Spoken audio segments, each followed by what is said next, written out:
Today I will be showcasing 3 builds I have built using the new Nether blocks in the new Nether biomes. This is Flora Nightingale, and let's jump right on in.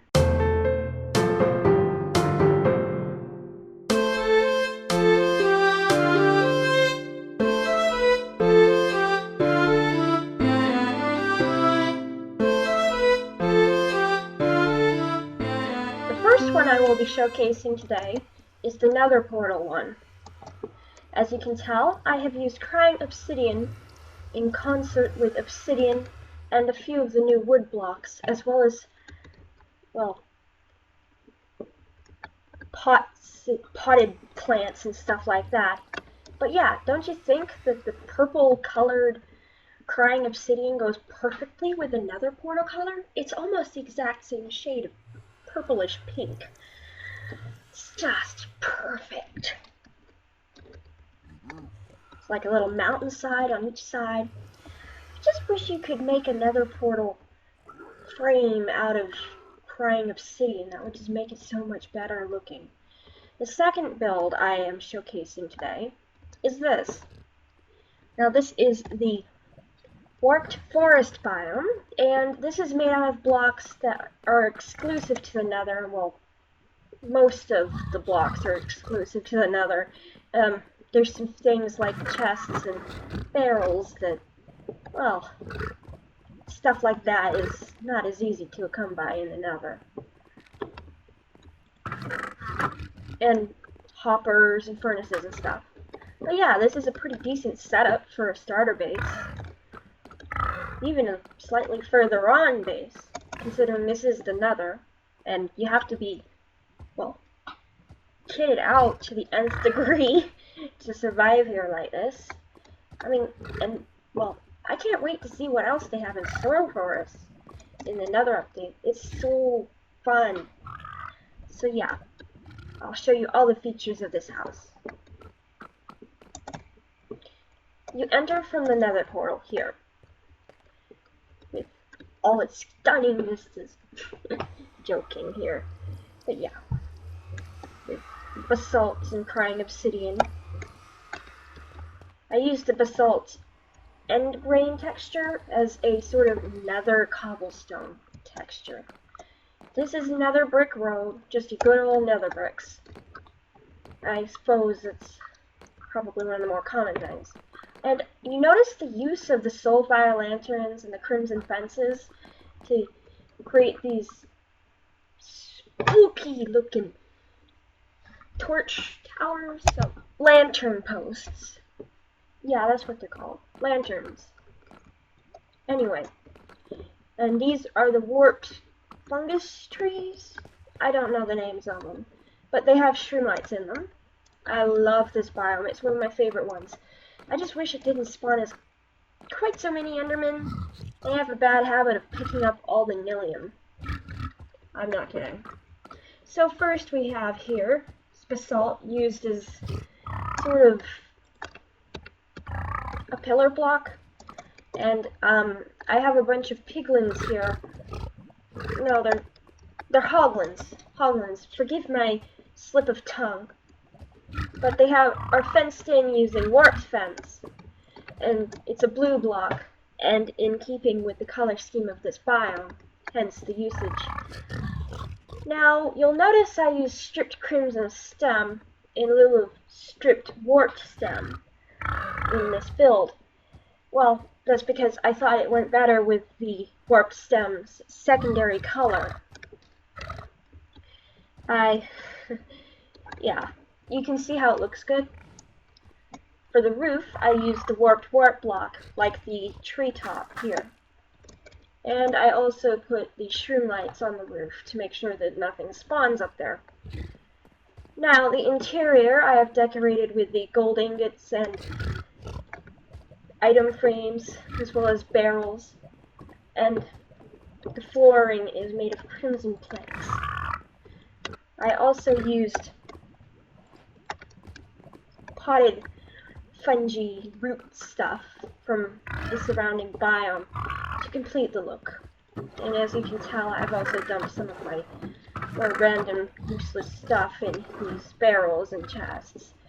The upper floor has the crimson fungus in here, as well as a smeltery of sorts.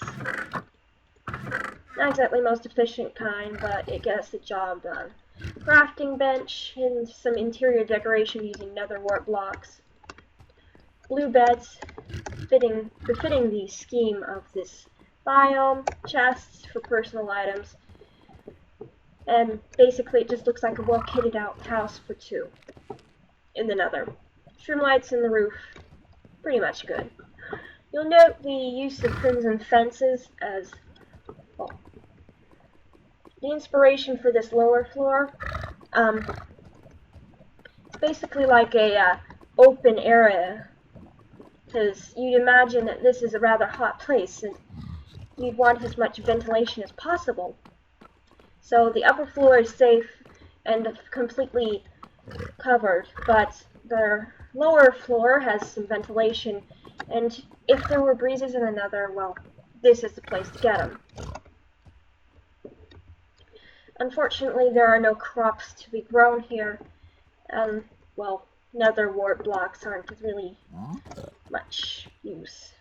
Now we head down this road, past the nether portal, which is right there, and up the road into what we will see in a moment.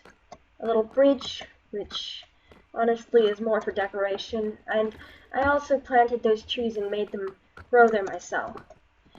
Here we go into the main village. It overlooks a lava lake, as you can see, and this is in the Crimson Forest. These are slightly more developed buildings with, well, you can see that I have made a wall to make sure that nobody falls into the lava lake. I planted these trees myself. Oops. Probably gonna clear my name. And this I have used. So, to build these houses, I have used nether bricks, the crimson stem, the red nether bricks for the base of the stone of the wall, pink terracotta, and stripped crimson stem, as well as red stained glass panes. Again, note the use of shroom lights as area lighting. I have a particular fondness of the crimson substance. More chests. This is an upper class house for two, with storage areas, and you note the use of actual lanterns, because soulfire lanterns would not go very well in the Crimson Forest biome. It just does not go with the aesthetic. The next house has a slightly different scheme, as it has the use of pink terracotta on both floors, instead of the use of stripped crimson stem on the second floor. Still, it has a rather similar scheme, with the smooth quartz for the flooring, and stairs, and yeah, no thanks. I don't want you in my house.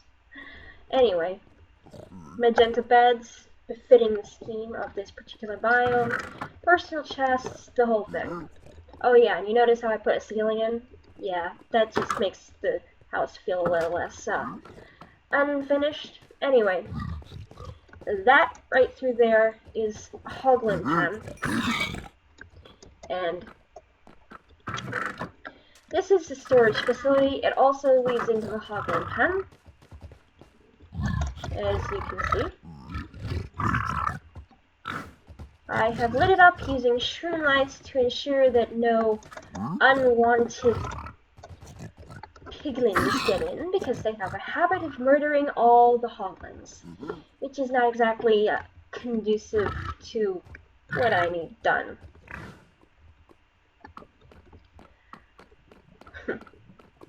But yeah, this is a pretty town, yeah? Why don't you think? The biomes are beautiful, and in maybe a few weeks' time, I'll have a few more builds to show off. Perhaps even a whole series of builds. The Nether Wastes well, not the Nether Wastes biome, I think I got that confused.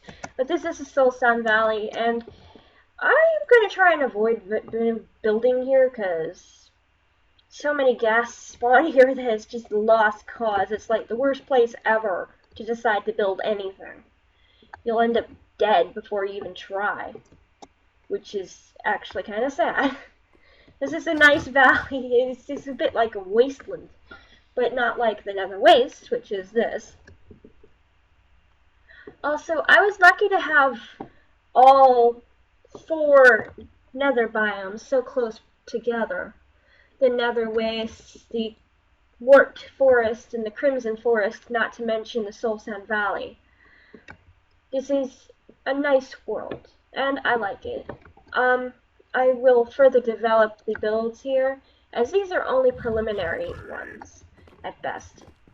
Please get out of my house, Mr. Hoglin. Piglin. Blah. Good riddance. Anyway. Yep, they're gonna keep spawning, no matter what I do, aren't they? But yeah. Also, I hope everyone's been happy with the collabs I've been doing with Coolant Cracker lately.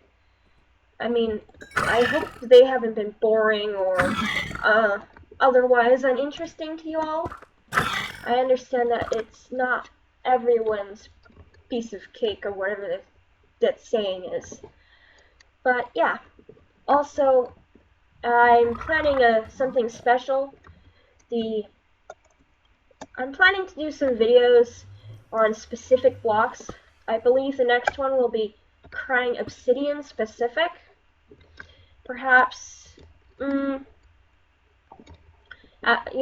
building uses and what you can use it for, sort of thing. Like 10 uses for crying obsidian. I think that might be the title of the video. Anyway, this is enough of me yammering, so this is Flora Nightingale, signing out.